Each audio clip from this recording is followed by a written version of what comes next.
This video is about suicide. Okay, so I grew up in New York, and my brother went to the same high school that I went to. And so in high school, I was actually a pretty popular kid. I knew most of the students there, and this was a big New York City school, like over 1,000 kids. So it's a big school, and I knew a lot of folks. And I was like, at this point in my life, starting to realize that I was gay. I just wanted to stay away from the house. Because as a kid, I always stayed at the house. I didn't have any friends. My dad used to hit my mom, and I was always afraid that he would kill her. So like I stayed home all the time. Things changed. I was living with my stepmom and my dad, and so I was free, and I just wanted to stay away from home as much as possible. And in school, I did everything. I was peer mediation and the tech crew and choir and jazz ensemble and play production. I was on a basketball team. Like I did everything that I could do just to be productive and be busy. And so the play production, the choir, that stuff, I gravitated towards that. And there were gay guys there and gay girls, and it was this just mix of people.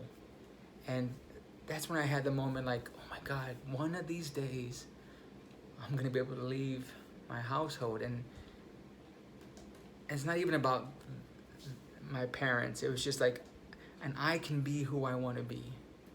And I don't have to report to anyone, or, like no one, it's not gonna matter to anyone, or I'm not gonna care. So that was I was thinking that. And then I ended up joining the military, right? So like day one, I'm in processing, and they're passing out these papers.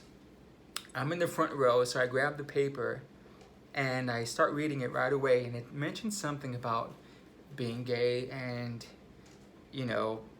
getting in trouble, getting kicked out for that, and going to the brig possibly. And I'm gonna be honest with you, just totally, I never considered that. It's kind of like I heard of stuff, but at this point, I wasn't even certain about my sexuality. Like I kind of knew, but I still wasn't at that point where I'm like, this is what I am, And I couldn't believe it. Like I fractured my ankle, and I thought that maybe that would have been an issue, because I walked with a slight limp. So that's what I was worried about. I wasn't worried about me being gay. Like, what would that have to do with me, defending our country? Like it was a shocker to me, honestly. It really was. And then I remember the guy going, oh, wait, these are outdated. And he ran back and grabbed all the sheets and he passed out the new ones. And this was, I went right when Don't Ask, Don't Tell had passed. So it was a new sheet. And it was still bad. I mean, it was better than what the other sheet said, but it was still like, don't tell, because then you'll get kicked out, So it was still horrible. So anyway, I go to my squadron, to go to my command, and I'm young. There's a lot of other guys that are new, and they're young, and I remember the first day I went back to my barracks room, and they were outside of my room just to like, hey, what's up? And, they greeted me, and we hung out, and in those situations, any military guy would tell you this, like you just bond with these guys like super fast, and you're all having this experience that's unique to you. And so we bonded fast. It was great. There was this guy who worked on the night shift, and he was a more obvious gay guy. And so they would make fun of him. They would talk, they'd say stuff in front of me about him. And again, I wasn't at the point to where I would say anything. I didn't join them, but I didn't say anything. And so they ended up moving me to nights. And I got the whole, oh, be careful, don't hang around him.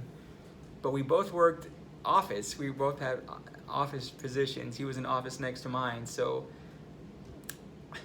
eventually we ended up just talking, and I thought, he's a pretty cool dude, you know, like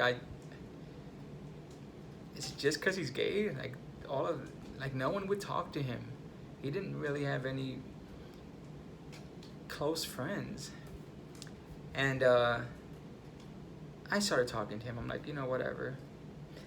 And it got to the point to where, like, I had a good friend of mine saying, hey, he put me to the side and smoke pit, and he's like, hey, people are starting to talk, that, you have to stop hanging out with him. And that was my moment where I thought, what am I gonna do? I just couldn't see myself, though. I just thought, like, I don't want to follow, because it's wrong. He didn't do anything. He wasn't a bad person. So I said, you know what? He's a cool dude. I'm not gonna stop hanging out with him. And all my friends dropped like flies. Stopped hanging out with me. Stopped, it wasn't to where they would be mean to me, but it was just, no longer were they knocking on my door, hey, what are we doing this weekend? Let's go out here, let's get drunk. No, just ended just like that. And that sucked, but I felt like I was doing the right thing, so in a way I was okay with it. So anyway, he ended up becoming a really good friend of mine. And they would say stuff, I would hear through the grapevine of jokes they would make about me and him, like, oh, they're having sex here and blah, blah, blah. And he was automatically my boyfriend, even though he never was. But, so that happened, and whatever. He ended up getting stationed somewhere else. So he leaves, and that's when everything crashed for me. I never felt more alone, so alone, in my entire life. And I remember it was a Friday after work.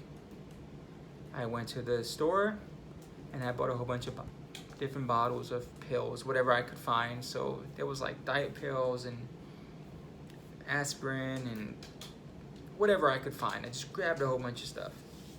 And I went to my room and turned on the TV, sat on my bed, opened a soda, and just took pill, drank, pill, drank, pill, drank, pill. Just kept on. To the point where, like, I got lightheaded. And everything just got kind of like, everything was moving around like that. So I lay down on my side, I got in a fetal position. And then I just felt like God was, I don't know how to explain it, but as I'm laying there, I just felt warmth and love. And it felt like someone was hugging me. I don't know how else to say it, but that's what it felt like. I was being hugged. And I drifted off. And I woke up Sunday morning. And on my TV, there was this televangelist that I remember, like, I never agreed with anything that he was saying. But for some reason that morning, he was talking about homosexuality and how this was like contrary to everything else that he had said. But he's like, you need to embrace them. They're God's children, and you need to, whether you accept them, what they're doing or not, that has nothing to do whether or not you love them. And I felt like, what other sign is it that God is talking to me? So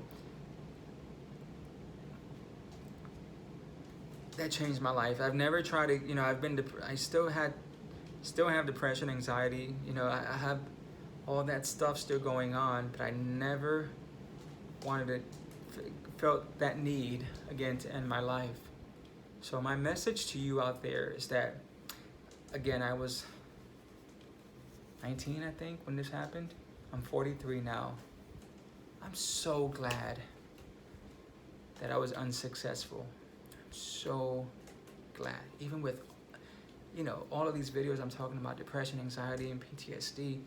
So you would think, oh, his life hasn't been great, but you know what? It has. There's so much great stuff that's happened to me. Like, I just think about all the things that I missed out on, that I would have missed out on. All the things that I've seen, the places that I've gone, the people that I've met, what I've learned about myself, about the world, the relationships that I've had. I mean, I can go back to that moment, to that depression. I know how sad I felt. I know the state that I was in that moment. So it's not like, I get it. If you're thinking that the same way that I did, I get it. I just want for you to get that there's so much more, that life is up and down and up and down. And I know there are moments where it just feels like it's down and it's down and it's down. And I know that spiral that you go through. But it's gonna change. It has to. That's part of life. Nothing stays the same. You have rich people who seem like they're happy one moment and have everything they could ever desire, and then their spouse leaves them. And then money, none of that stuff matters, and they're miserable and they're horrible. Like, that's life. Things are gonna happen. It's gonna go up and down. So what I say to you is just hang on for that when it goes up, because when it does, you have some of the most beautiful, magical moments. And most of them is when you learn about yourself and when you learn how strong you are. There's a song from Whitney Houston called "I Didn't Know My Own Strength." And that song means a lot to me because of that, because of what she's saying. And that's, I felt like I was weak. I felt like it was easier, like I couldn't take it anymore. But you know what? I'm so much stronger now that if that same situation happened to me that led me to think that I wanted to kill myself, if it happened to me now, that's why I've never thought about suicide since then, because I'm stronger. So that's what I say to you. Hang on. You're going to get stronger, and life is going to get better. And it's going to get sucky, and it's going to get better. You know, it's going to go up and down all the time. But hopefully you hang on for that, because the beautiful moments are worth it. I'm telling you, every tear that you shed, every time that you're lying in bed, just a million thoughts racing, every time someone picks on you in school, or your parents make fun of you, or like whatever your situation is, every time that happens, there is going to be a moment that's gonna just make all of that seem like it was worth, not that it's, you know, I'm glad I went through all that bad stuff, because of this moment. It's so great. It made all of that stuff bearable, because I got to experience this. And whatever that is, that can be finding the love of your life, or having a kid, or, you know, losing weight, like whatever it is. When you achieve those goals, I think to myself all the time, God, I'm glad I failed at killing myself.